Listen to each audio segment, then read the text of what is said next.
लद्दाख की सियासत में नई उम्मीद जगी है। जी हां, लद्दाख में जिस तरह से अफरा तफरी है, लद्दाख में जिस तरह से अब एक नई मांग उठी है। हालांकि ये मांग तो बहुत पुरानी है, लेकिन अब लद्दाख की सियासत में कहा जा रहा है कि एक नई उम्मीद की किरण एक तरह से उठती हुई नजर आ रही, क्योंकि 30 नशिस्त असेंबली और रियासती हैसियत की जो मांग एक देरीना मांग है, बहुत पहले से मांग की जा रही है, अब इस पर एक बार फिर से बात शुरू होती दिख रही है। आपको याद होगा, क्योंकि देखिए जब बात लद्दाख की होती है तो इसका जिक्र 2019 से हो तो बेहतर रहेगा और इस पूरे पस मंजर को एक तरह से समझा जा सकता है, क्योंकि लद्दाख एक यूनियन टेरिटरी है और 2019 में जम्मू कश्मीर की एक अलग यूनियन टेरिटरी इसे एक तरह से बनाया गया था और जम्मू कश्मीर से इसे अलग कर दिया गया था। इस यूनियन टेरिटरी के मकामी क़यादत खासतौर पर लेह अपेक्स बॉडी और करगिल डेमोक्रेटिक अलायंस सालों से यह तंजीमें मुतालबा कर रही हैं कि लद्दाख को सिर्फ इंतजामी यूनियन टेरिटरी की हैसियत न रहे, बल्कि इसे ऐसी आईनी जमानतें मिलें जो मकामी लोगों के हुकूक और सकाफती शनाख्त को मजबूत कर सके। और यही सबसे बड़ी मांग है। दरअसल लद्दाख के लोगों की जो डिमांड है कि रियासत का दर्जा बहाल किया जाए, 2019 में जिस तरह से यूनियन टेरिटरी बनाया गया था इसे खत्म किया जाए और मुकम्मल रियासत का दर्जा दिया जाए। छठी शेड्यूल को नाफिज किया जाए ताकि उनकी शनाख्त, उनकी ज़बान और उनकी जो ज़मीनें हैं वो एक तरह से बरकरार रह सके, उनकी जो शनाख्त है, उनकी जो पहचान है वो बरकरार रह सके। और ये मांग अब से नहीं बल्कि 2019 के बाद से ही एक तरह से की जा रही है। और आप देखिए कि इस बीच में पूरे लद्दाख के अंदर, करगिल के अंदर, लेह के अंदर किस तरह से एहतजाज और प्रोटेस्ट होते रहे, भूख हड़तालें होती रहीं, एहतजाज और पूरे बड़े बड़े बंद बनाए गए। हालांकि इस बीच मरकजी सरकार के साथ भी बातचीत का दौर चलता रहा, लेकिन नतीजा कोई नहीं निकला। उसके बाद लेह में जो कुछ हुआ, लेह में जो हंगामा हुआ और एक जो भूख हड़ताल थी या जो तशद्दुद था वो पुरतशद्दुद हो गया। इसमें 4 लोग मारे गए, काफ़ी गिरफ्तारियां हुई, कर्फ्यू और उसका दौर चला। लेकिन अब वो तमाम हालात एक तरह से पटरी पर लौट रहे हैं। हालांकि सोनम वांगचुक अभी भी जेल में है, लेकिन इस बीच अब जो तंजीमें हैं, खासतौर से लद्दाख और लेह की जो बड़ी तंजीमें हैं, जो इस पूरी लड़ाई को लड़ रही हैं, जो इस पूरी जो मकामी क़यादत है, ख़ासतौर पर लेह अपेक्स बॉडी और करगिल डेमोक्रेटिक अलायंस, अब ये मुतालबा फिर से एक बार मरकज़ी सरकार के सामने इन्होंने रखा है कि इनकी जो मांगे हैं इस पर असर नौ एक तरह से गौर किया जाए। अब सवाल ये उठता है, क्योंकि इनकी जो मांगे हैं इसमें रियासती हैसियत यानी स्टेटहुड, मुकम्मल रियासत का दर्जा, छठे शेड्यूल के तहत आइनी तहफ़्फ़ुज़ात, डोमिसाइल कवानीन और मकामी जो मुलाज़मतें हैं वो एक तरह से इसमें शामिल हैं। दरअसल लद्दाख और केडीए ने यानी LAB और केडीए ने वज़ारत दाखिला को 29 सफ़े पर मुश्तमिल एक ड्राफ्ट फ्रेम किया है और भेजा है, जिसका उन्वान है 6 schedule provisions and a case of statehood draft framework for Ladakh. और इस फ्रेमवर्क में वो मुतालबा कर रहे हैं कि लद्दाख की एक असेंबली होनी चाहिए और 30 रुकनी ये लोग असेंबली चाहते हैं, जिसमें 28 नशिस्तें कबायली हों, शेड्यूल्ड ट्राइब कम्युनिटीज़ के लिए मुख्तस हों। और इसके अलावा वो मुतालबा कर रहे हैं कि मौजूदा हाई कोर्ट में जम्मू कश्मीर और लद्दाख दोनों के लिए है, इसे मुश्तरका अदालती इदारे के तौर पर जारी रखा जाए। वो ये भी तजवीज़ दे रहे हैं कि मौजूदा बिल डेवलपमेंट काउंसिल्स यानी जो हिल डेवलपमेंट काउंसिल की जगह आज़ाद अजला काउंसिल्स यानी ऑटोनोमस डिस्ट्रिक्ट काउंसिल्स बनाई जाएं। लेह करगिल दोनों में इस तरह की काउंसिल्स होनी चाहिए।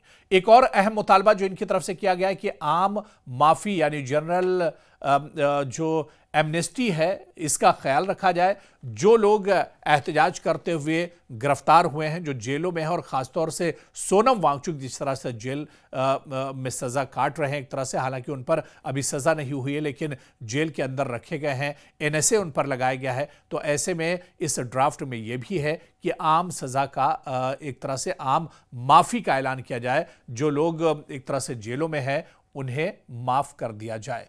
तो कहीं ना कहीं 24 सितंबर की हंगामा आरई के बाद गिरफ्तारियां होने वाले अफराद के लिए, जिनमें आप देखिए कि सोनम वांगचुक भी शामिल है, इनकी रिहाई का मुतालबा भी किया गया है। दरअसल अब सवाल ये उठता है कि ये मुतालबात अहम क्यों है। ये मुतालबात इसलिए काफी संगीन और अहम है क्योंकि आईनी तहफ़्फ़ुज़, छठा शेड्यूल, मकामी सकाफ़त, ज़मीन ज़राअत और मकामी खुद इंतज़ामी मामलात को आईनी तहफ़्फ़ुज़ फ़राहम करता है। मकामी नुमाइंदगी अगर असम्बली बन गई तो लद्दाख के रिहायशी अपने खुद की जो मसाइल हैं, जो उनके प्रॉब्लम्स हैं, जो उनके जो नुमाइंदे होंगे चुने हुए, उनके सामने वो एक तरह से अपने मसाइल रख सकते हैं। और इसके अलावा एक बड़ी मांग खुद मुख्तारी की यानी मुश्तरका हाई कोर्ट की बात इसलिए की गई है कि अदालती मामलात लद्दाख और जम्मू कश्मीर दोनों के लिए यकसा और मुस्तहकम रहें। तो कहीं ना कहीं जो मांग की गई है, अब LAB और KDA ने एक तरह से इस पूरे मामले में जो गेंद है वो मरकजी सरकार के पाले में डाल दी है।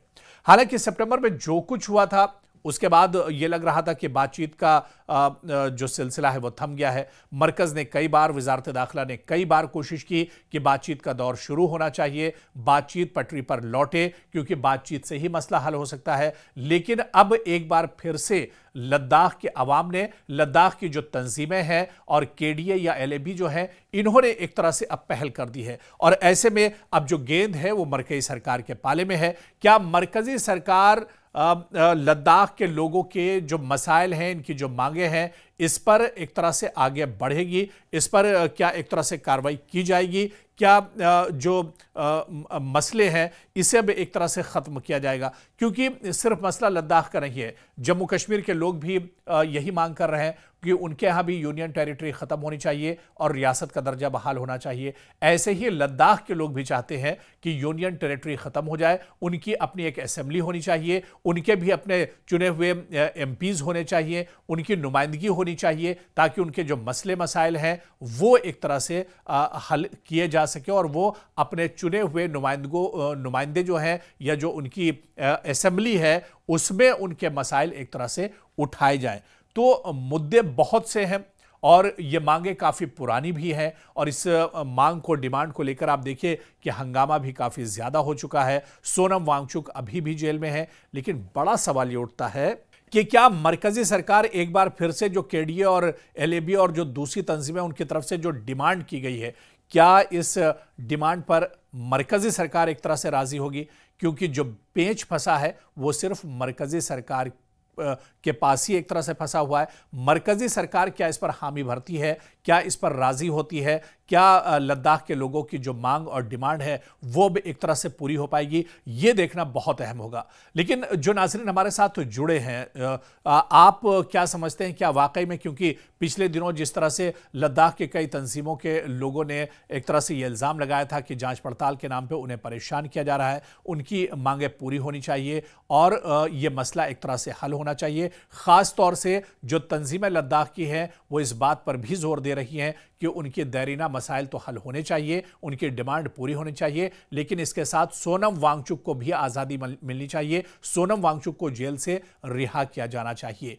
तो गेंद मरकजी सरकार के पाले में है, क्योंकि मरकजी सरकार ये कह रही थी बातचीत होनी चाहिए। अब जब बातचीत के लिए एक ड्राफ्ट एक तरह से लद्दाख के लोगों ने और यहां की तंजीमों ने मरकजी सरकार को दे दिया है, ऐसे में मरकजी सरकार का रुख क्या कुछ होगा, ये देखना बहुत अहम होगा कि आखिर अब मरकजी सरकार इस पर किस तरह से कदम उठाती है और मरकजी सरकार के इस रुख पर एक तरह से इंतज़ार लद्दाख के लोगों को रहेगा। और अगर जल्द इस पर कोई रुख सामने नहीं आया मरकजी सरकार की तरफ से, तो उसके बाद लद्दाख के लोगों का रिएक्शन क्या कुछ होगा, उनका अगला कदम क्या कुछ होगा, ये देखना भी बहुत अहम होगा। लेकिन अब इन मुतालबात के बाद जो नज़रें हैं वो मरकजी सरकार पर एक तरह से टिकी हुई हैं।